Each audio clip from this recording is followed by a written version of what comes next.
Hi mga mi! Andito na naman ang anak ng mangungutang na nakapunta ng Hong Kong na tagapunas ng puwete at tagadakot ng tut!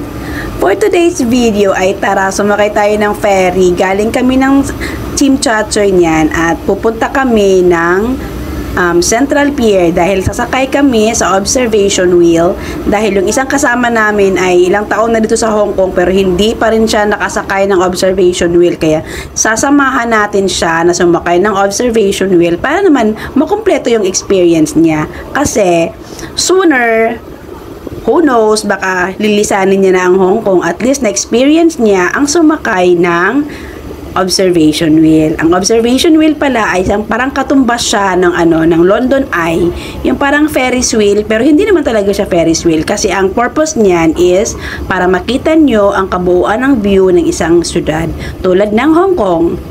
I-enjoy nyo muna ang ating ferry boat ride para makita nyo ang ganda ng harbor ng Hong Kong, at maya-maya lang ay sasakay na tayo ng observation wheel. See you later!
I'll see you on my next video para sa aming pagsakay sa observation wheel para makita nyo ang ganda ng Hong Kong from the observation wheel.